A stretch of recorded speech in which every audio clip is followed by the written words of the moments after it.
उसे दुनिया का सबसे कमजोर हंटर माना जाता है, लेकिन एक डंजन में लगभग मरने के बाद उसे लेवल अप करने की अनोखी एबिलिटी मिलती है जो उसे सबसे स्ट्रांग बनने देती है। 10 साल पहले रहस्यमय गेट्स दुनिया भर में दिखने लगे, जिन्होंने काउंटलेस मॉन्स्टर्स छोड़े और वे कन्वेंशनल वेपन्स के अगेंस्ट इम्यून थे। इसलिए ह्यूमैनिटी उनके खिलाफ स्ट्रगल करती रही, लेकिन ह्यूमंस के एक ग्रुप ने स्पेशल पावर्स अवेकन की, जिससे उन्हें मॉन्स्टर्स को हराने की एबिलिटी मिली और वे हंटर्स के नाम से जाने जाने लगे। उन्हें उनकी एबिलिटीज के आधार पर रैंकिंग्स दी गईं और हमें पता चलता है कि एक बार उनकी पावर्स अवेकन होने के बाद उनके लिए लेवल अप करना इम्पॉसिबल है। इसलिए उनके स्ट्रॉन्गर बनने का एकमात्र तरीका उनके इक्विपमेंट को अपग्रेड करना है। हम एक हंटर नेम्ड किम को देखते हैं जब एक मैन नेम्ड पार्क उसके पास आता है और रिवील करता है कि उसकी वाइफ प्रेग्नेंट है, इसलिए उसे डंजन रेड करके पैसे कमाने की जरूरत है। वे एक बॉय नेम्ड जिन वू को आते देखते हैं और एवरीवन उसका अभिवादन करता है। पार्क सोचता है कि क्या वह कोई इंपॉर्टेंट पर्सन है, लेकिन हमें पता चलता है कि वह केवल एक ई रैंक हंटर है और उसे दुनिया का सबसे कमजोर माना जाता है क्योंकि उसे इजीएस्ट डंजन क्लियर करने की कोशिश में लगभग मार दिया गया था। एक गर्ल नेम्ड जे ही उसके पास आती है और सोचती है कि उसके फेस को क्या हुआ है, इसलिए वह एक्सप्लेन करता है कि उसे एक ई रैंक डंजन रेड करते हुए इंजर्ड हो गया था क्योंकि उनकी पार्टी में कोई हीलर नहीं था। यह कहते हुए कि उसके कंपेनियंस इतने स्ट्रॉन्ग थे कि उन्हें एक की जरूरत नहीं थी। जेही सोचती है कि वे सेल्फिश हैं, लेकिन वह खुद को वीक होने का दोष देता है, यह कहते हुए कि वह बर्डन के रूप में ट्रीट किए जाने का आदी है। लीडर सोंग चिवू उन्हें एक मीटिंग के लिए बुलाता है और एवरीवन उसके साथ काम करके ग्लैड है क्योंकि वह एक केपेबल हंटर के रूप में जाना जाता है। वे गेट में एंटर होने वाले हैं जब किम जिन वू से कहता है कि केयरफुल रहे, यह सोचते हुए कि वह फिर इंजर्ड हो सकता है। हमें पता चलता है कि वह एक जेनेरिक नाइफ को अपने वेपन के रूप में यूज कर रहा है क्योंकि वह उसे ही अफोर्ड कर सकता है, लेकिन वह सक्सीड करने के लिए डिटर्मिन्ड है और वह गेट में एंटर करता है। हम चेयरमैन गो को मीट करते हैं जब वह रिवील करता है कि हंटर्स एसेंस स्टोन्स को बेचकर प्रॉफिट कमाते हैं, जिन्हें मॉन्स्टर्स को हराकर ऑब्टेन किया जा सकता है और उन्हें वैल्यूएबल रिसोर्सेज माना जाता है क्योंकि उन्हें पावरफुल इक्विपमेंट क्राफ्ट करने के लिए यूज किया जा सकता है। वह एड्स करता है कि माना क्रिस्टल्स भी डंजन में ऑब्टेन किए जा सकते हैं और वे सेम पर्पस सर्व करते हैं, लेकिन वे स्टोन्स जितने पोटेंट नहीं हैं। गवर्नमेंट स्टोन्स और क्रिस्टल्स को एक न्यू पावर सोर्स के रूप में यूज करने की प्लान कर रही है क्योंकि वे इनक्रेडिबली एफिशिएंट हैं और वह एटमॉस्फेयर को पोल्यूट नहीं करते हैं। हम जिन वू के पास रिटर्न करते हैं जब वह अपना पहला एसेंस स्टोन ऑब्टेन करता है, लेकिन एक गॉब्लिन उस पर अटैक करता है, इसलिए वह फाइट बैक करने की कोशिश करता है, लेकिन उसका नाइफ शैटर हो जाता है और वह स्टैब्ड हो जाता है। पाक गॉब्लिन को किल कर देता है और जे ही जिन वू की हेल्प करती है, जो वॉच करता है कि उनके कंपेनियंस मॉन्स्टर्स को डिफीट करते हैं। वे डंजन बॉस को डिफीट करने में सक्षम होते हैं और एवरीवन सेलिब्रेट करता है, लेकिन जे ही सोचती है कि जिन वू अभी भी एक हंटर क्यों है, यह कहते हुए कि वह उसके लिए वरीड है क्योंकि वह हमेशा इंजर्ड हो जाता है। वे लूट कलेक्ट करते हैं, लेकिन वे डिसअपॉइंटेड दिखते हैं, यह सोचते हुए कि यह इनफ नहीं है। लेकिन एक हंटर एवरीवन को बुलाता है, उन्हें एक टनल दिखाता है। जब उन्हें रियलाइज होता है कि यह एक डबल डंजन है, वे जानते हैं कि उन्हें इनसाइड और ज्यादा लूट मिलेगा, लेकिन सोंग चिवू रिवील करता है कि वे इसे एक्सप्लोर नहीं कर सकते क्योंकि उन्हें हंटर्स एसोसिएशन से ऑर्डर्स का वेट करना होगा। लेकिन किम रूल्स तोड़ने का सजेस्ट करता है ताकि वे लूट कलेक्ट कर सकें। सोंग चिवू सोचता है कि यह टू रिस्की है, यह कहते हुए कि उन्हें वोट लेना चाहिए, लेकिन उनमें से हाफ आइडिया का अपोज करते हैं, इंक्लूडिंग जे ही जिनवू एकमात्र ऐसा है जिसने वोट नहीं दिया है और वह टाई ब्रेक करने वाला है, इसलिए उसे रियलाइज होता है कि उसका डिसीजन आउटकम को अफेक्ट करेगा। वह कंसिडर्स करता है कि वह मर सकता है, लेकिन वह अपनी करंट सिचुएशन के बारे में सोचता है, यह जानते हुए कि उसका फादर मिसिंग है और उसकी मदर हॉस्पिटल में है। उसकी सिस्टर उसकी हेल्प नहीं कर सकती क्योंकि वह अभी भी एक स्टूडेंट है, इसलिए उसकी प्रोवाइड करना उस पर है। यह जानते हुए कि उसे एंड्स मीट करने के लिए पैसों की जरूरत है, इसलिए वह टनल में एंटर करने का डिसाइड करता है। इस बीच ऑफिशियल्स न्यू हंटर्स की पावर्स को टेस्ट कर रहे हैं ताकि उनकी रैंकिंग्स डिटरमिन कर सकें। हम हंटर गिल्ड के गिल्ड मास्टर चॉय को मीट करते हैं जब वह ऑफिशियल्स को ऑर्डर्स देता है कि प्रॉमिसिंग न्यूबीज को ऑफर्स भेजें क्योंकि उन्हें गिल्ड में और ज्यादा हंटर्स की जरूरत है। हम थीव्स को एक बैग चुराते हुए देखते हैं और वे एस्केप करने वाले होते हैं, लेकिन एक गर्ल रास्ते में आ जाती है, बैग रिट्रीव करती है और उन्हें क्रैश करने का कॉज बनती है। वह इसे ओनर को रिटर्न करती है और एवरीवन उसे एस रैंक हंटर चा हेन के रूप में रिकॉग्नाइज करता है, लेकिन उसे पब्लिक का अटेंशन पसंद नहीं है, इसलिए वह सीन से एस्केप कर जाती है। डंजन में रिटर्न करते हुए हंटर्स टनल को एक्सप्लोर करते हैं। जब जे ही जिन वू के डिसीजन पर क्वेश्चन करती है, उसे रिमाइंड कराते हुए कि वह लगभग मर गया था। वह जानता है कि उसने उसकी जान बचाई और वह उससे कहती है कि उसकी ग्रेटिट्यूड उसके साथ डिनर करके दिखाए, जिससे वह फ्लस्टर्ड हो जाता है। उस मोमेंट वे एक डोर देखते हैं, ये सोचते हुए कि बॉस अंदर होगा, लेकिन जैसे ही वे उसमें एंटर करते हैं उन्हें रियलाइज होता है कि यह स्टैच्यूज से भरा हुआ है और जिन वू उनमें से एक को देखता है, रियलाइज करते हुए कि यह दूसरों से बिगर है। जब एवरीवन सोचता है कि यहाँ मॉन्स्टर्स क्यों नहीं है, वे एक एंशिएंट टेबलेट देखते हैं जिसमें मंदिर के कमांडमेंट्स का मेंशन है और सोंग ची वू इसे रीड करता है, रिवील करते हुए कि यह उन्हें गॉड की वर्शिप और प्रेज करने और उसके प्रति अपनी फेथ प्रूव करने के लिए कह रहा है, या वे रूम से अलाइव लीव नहीं कर पाएंगे। लेकिन जे ही नोट्स करती है कि ह्यूज स्टैच्यू उन्हें वॉच करता हुआ प्रतीत होता है और डोर सडनली क्लोज हो जाता है, जिससे एवरीवन पैनिक करता है। एक हंटर लीव करने की कोशिश करता है, यह कहते हुए कि उन्हें टनल में एंटर नहीं करना चाहिए था, लेकिन एक स्टैच्यू उस पर अटैक करता है, उसे इंस्टेंट में किल करते हुए, और एवरीवन डिस्पेयर में फॉल हो जाता है, यह सोचते हुए कि उन्हें एस्केप कैसे करना चाहिए। जिनवू सोचता है कि स्टैच्यूज एक डी रैंक डंजन में होने के लिए टू स्ट्रॉन्ग हैं और वह ह्यूज स्टैच्यू को देखता है, रियलाइज करते हुए कि यह उन्हें वॉच कर रहा है। वह रिकॉल करता है कि कैसे उसकी रेड्स के दौरान उसकी हमेशा डेथ के साथ एक ब्रश होती है, क्योंकि वह दूसरे हंटर्स के साथ कीप अप नहीं कर पाता, लेकिन वह कभी गिव अप नहीं किया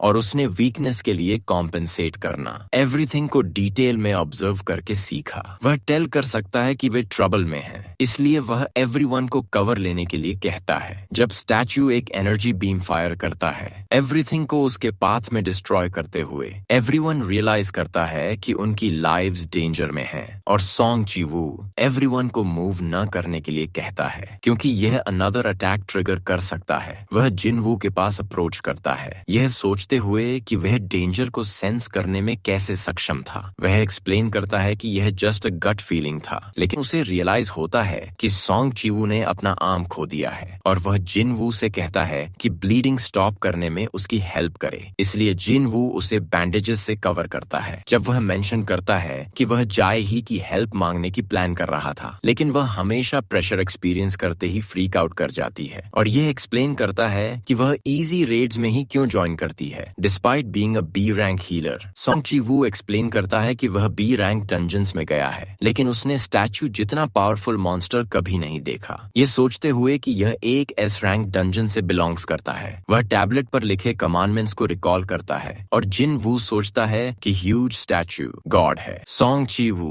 जानता है कि वह उसका कोई मैच नहीं है, इसलिए उन्हें एस्केप करने का वे फाइंड करना होगा, लेकिन एक हंटर मेंशन करता है कि वह डाई नहीं करना चाहता और वह रिडिकुलस स्पीड के साथ आगे चार्ज करता है, लेकिन स्टैच्यू उस पर अटैक करता है, उसे इंस्टेंट में डिस्ट्रॉय करते हुए जिन वू रियलाइज करता है कि यह उन्हें किल कर सकता है अगर वह चाहता, तो यह सोचते हुए कि यह उन पर अटैक क्यों नहीं कर रहा। वह टैबलेट पर लिखी राइटिंग को रिकॉल करता है, सोंग ची वू से उसके बारे में पूछता है, इसलिए वह मेंशन करता है कि फर्स्ट कमांडमेंट गॉड की वर्शिप करना है। जिन वू सोचता है कि डंजन के अपने ओन रूल्स हैं और वह स्टैंड अप होता है जब सोंग ची वू उसे स्टॉप करने की कोशिश करता है, यह सोचते हुए कि वह खुद को किल करा सकता है, लेकिन सोंग ची वू रियलाइज करता है कि वह सरवाइव करने के लिए डिटरमिन्ड है और गॉड की स्टैच्यू उस पर अटैक करने की तैयारी करती है, लेकिन वह अपना हेड बाव करता है जब वह नोट करता है कि इसने उसकी जान बख्श दी है, इसलिए वह एवरीवन को प्रोस्ट्रेट देमसेल्व्स करने के लिए कहता है, यह कहते हुए कि यह उन पर अटैक नहीं करेगा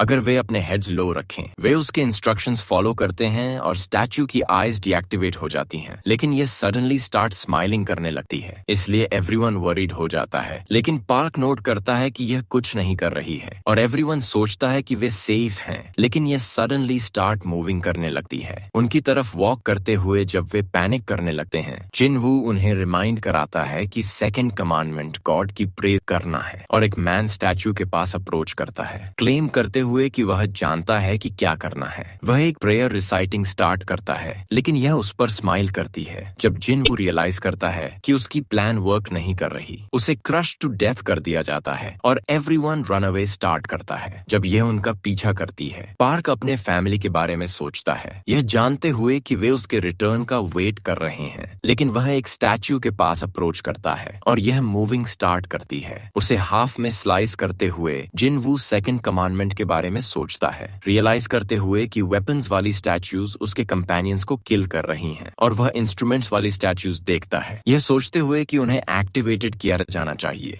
इसलिए वह एवरीवन को उनके पास अप्रोच करने के लिए कहता है। वे उसके इंस्ट्रक्शंस फॉलो करते हैं और स्टैचूज इंस्ट्रूमेंट्स प्ले करना स्टार्ट कर देती हैं, जिससे वह रिलीव्ड फील करते हैं क्योंकि उनकी जानें बख्श दी गई हैं। जिनवू जेही के साथ एक स्टैचू के पास अप्रोच करता है, लेकिन यह एक्टिवेट नहीं होती और उसे रियलाइज होता है कि यह वर्क नहीं करेगी अगर उसके पास 2 पीपल क्लोज हों। इसलिए वह जेही से वहीं स्टे करने के लिए कहता है और वह लास्ट एक को एक्टिवेट करने के लिए रन करता है, लेकिन गॉड की स्टैचू उसका परस्यू करना स्टार्ट कर देती है। यह उसे क्रश टू डेथ करने वाली होती है और वह इसे अवॉइड मैनेज करता है, लेकिन वह ब्लोन अवे हो जाता है। अनदर स्टैचू को एक्सीडेंटली एक्टिवेट करते हुए यह उस पर अटैक करती है, ग्राउंड को स्मैश करते हुए, और जे ही सोचती है कि वह डेड है, लेकिन हम उसे लास्ट वन की तरफ क्रॉल करते देखते हैं, गिव अप करने से रिफ्यूजिंग करते हुए। जब गॉड की स्टैचू उसका परस्यू करना जारी रखती है, यह उस पर स्टॉम्प करती है, लेकिन लास्ट स्टैचू सिंग स्टार्ट करती है और हम देखते हैं कि वह इसे एक्टिवेट करने में सक्षम था। इसलिए गॉड की स्टैचू उसे स्पेयर करती है। अपने थ्रोन पर रिटर्न करते हुए जब उसे रियलाइज होता है कि उन्होंने सेकंड कमांडमेंट कंप्लीट कर ली है, जेही उसके पास अप्रोच करती है, लेकिन उसे रियलाइज होता है कि उसने अपना लेग खो दिया है। इसलिए वह उसे हील करने की कोशिश करती है, लेकिन वह अपनी लिमिट तक रीच कर जाती है। एवरीवन रियलाइज करता है कि उनके कंपेनियंस डेड हैं और किम सब कुछ का ब्लेम सोंग चीवू को देता है क्योंकि वह ग्रुप का लीडर है। उनके कंपेनियंस सोचते हैं कि किम अनफेयर है क्योंकि उसने रूल्स तोड़ने का सजेस्ट किया था और वे एक दूसरे को ब्लेम करना स्टार्ट कर देते हैं, लेकिन सोंग चीवू रिस्पॉन्सिबिलिटी लेता है क्योंकि वह वही था जिसने फाइनल कॉल ली थी। एक ऑल्टर सडनली अपीयर होता है जब जिनवू एक्सप्लेन करता है कि थर्ड कमांडमेंट गॉड के प्रति अपनी फेथ प्रूव करना है, यह सोचते हुए कि उन्हें सरवाइव करने के लिए एक ह्यूमन सैक्रिफाइस परफॉर्म करना होगा। किम सोंग चीवू से अपनी लाइफ ऑफर करने के लिए कहता है क्योंकि वह ग्रुप का लीडर है और वह इसके लिए अग्री करता है। इसलिए वह ऑल्टर के पास अप्रोच करता है, लेकिन एक फायर सडनली अपीयर होता है, इसलिए एवरीवन कंफ्यूज्ड हो जाता है और जिनवू उनसे कहता है कि उसे ऑल्टर तक रीच करने में हेल्प करें क्योंकि वह उसे एग्जामिन करना चाहता है। जैसे ही वे इसके पास अप्रोच करते हैं और ज्यादा फ्लेम्स अपीयर होते हैं और जिनवू सोचता है कि क्या उन्हें रेस्क्यू करने के लिए कोई अराइव करेगा, लेकिन सोंग चीवू एक्सप्लेन करता है कि गेट फुली ओपन होने वाला है, इसलिए कोई भी उन्हें सेव करने में सक्षम नहीं होगा। हमें पता चलता है कि एक गेट अपीयर होने के 7 डेज बाद इनएक्टिव रहता है, लेकिन उस पीरियड के बाद मॉन्स्टर्स दुनिया में एंटर करने में सक्षम होंगे, जिसे डंजन ब्रेक के रूप में जाना जाता है। इसलिए हंटर्स को डंजन बॉस को हराकर ऐसा होने से रोकने के लिए गेट में भेजा जाता है